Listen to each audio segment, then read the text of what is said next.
এটা হচ্ছে আমার ৩ গাছের বনসাই। তো বনসাই ঠিক না, এটা ৩ গাছ।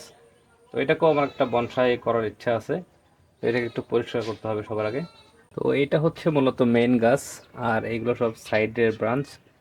এখন আপাতত প্রথম যে কাজটা আমি করব সেটা হচ্ছে আমার এই মেইন ট্রাঙ্কটাকে রাখবো, আর এই সাইডের সবগুলো ট্রাঙ্ক মূলত আমি কেটে দিব।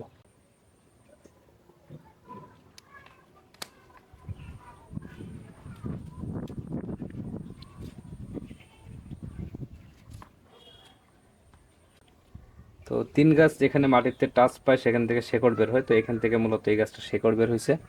ফলে এটাকে কিন্তু আমি সহজে বসায় দিতে পারবো, বা বসায় দিলে নতুন একটা চারা হয়ে যাবে এটা।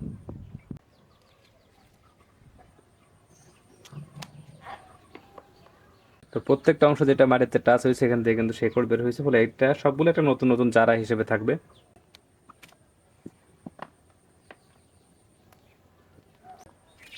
তো এই যে এটাও একটা চারা।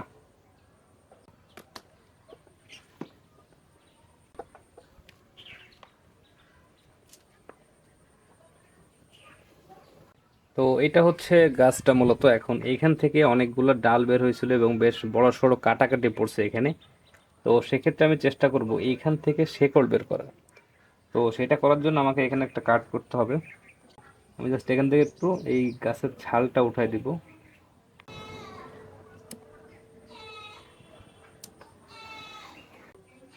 তো এটা আর কি, এখন এইখান থেকে নতুন করে শেকড় বের হবে। তো শেকড়টা বের করার জন্য আমাকে এখানে একটু মাটি দিতে হবে। এটা যদি মাটির নিচে থাকে তাহলে এখান থেকে শেকড় বের হবে। আর যখন বের হবে তখন এই যে অংশগুলো আমি কেটে দিচ্ছি আজকে, এই অংশগুলোর উপর থেকে আমি এখান থেকে কেটে নেব, তাহলে আমার একটা নতুন গাছ তৈরি হবে। তো এই গাছটা মূলত আমি আসলে কেমন চাই সেটা একটু ডিসাইড করার জন্য আমাকে এখান থেকে এই যে ছোট ছোট ডালগুলো আছে যেগুলো আসলে আমি চাচ্ছি না সেগুলো আমি কেটে দিব। আমি অনেক বেশি ডাল এখন কাটবো না, কারণ গাছটা অলরেডি অনেক বেশি স্ট্রেস পাবে, এখান থেকে অনেক কাটাকাটি করা হয়েছে। এখান থেকে দেখেন, এখান থেকে এই ডালটা মূলত হচ্ছে এটার ভেতর দিয়ে ঢুকে যাচ্ছে। তো আমি এখান থেকে এইটা একটু কেটে দিচ্ছি, এই যে এতটুকু। তাহলে এটা এখান থেকে ডাল বেরোচ্ছে, এটা এখান থেকে আছে, এখান থেকে দুইটা ডাল আছে, মোটামুটি এতটুকু হলেই হবে।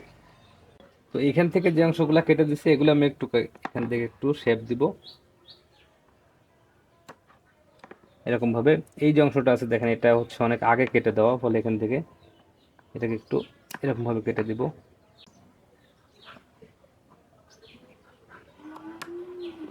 এরকম ভাবে। এটা অবশ্যই এখান থেকে ডালটা নষ্ট হয়ে যাচ্ছে, তো হয়তো বা এটাকে আমি আরো বেশি কেটে দিতে পারি। এখান থেকে এই অংশটাকে আমি একটু কেটে দিচ্ছি।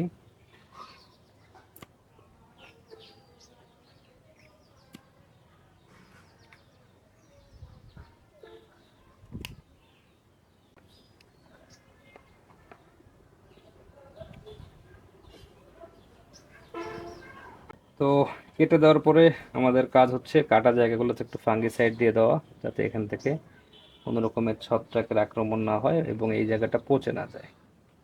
তো আপাতত গাছটাকে আমি মূলত কোনো বনসাইয়ের শেপ দিলাম না, এটা হচ্ছে আপাতত এটাকে সারভাইভ করানো দরকার।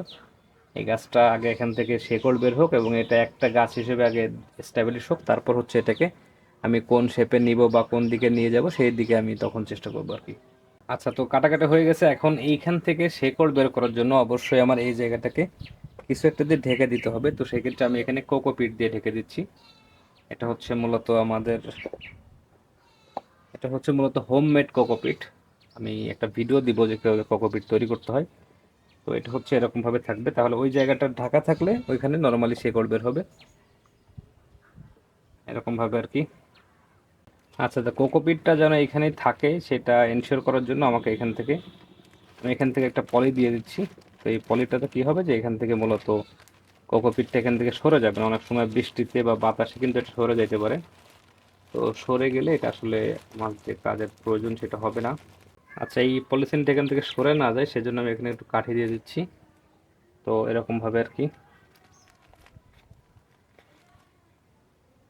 তো এই আর কি, এখন এটা নর্মালি এখানে এরকম ভাবে থাকলে হয়তো 1 মাসের মধ্যে ওইখান থেকে শেকড় চলে আসবে। তো যখন শেকড়গুলো আসবে তখন হচ্ছে গাছটার আমি শেপ দেওয়া শুরু করবো, এবং তখন আপনাদেরকে দেখাবো যে আসলে কিভাবে এটাকে আমি একটা বনসাই তৈরি করি।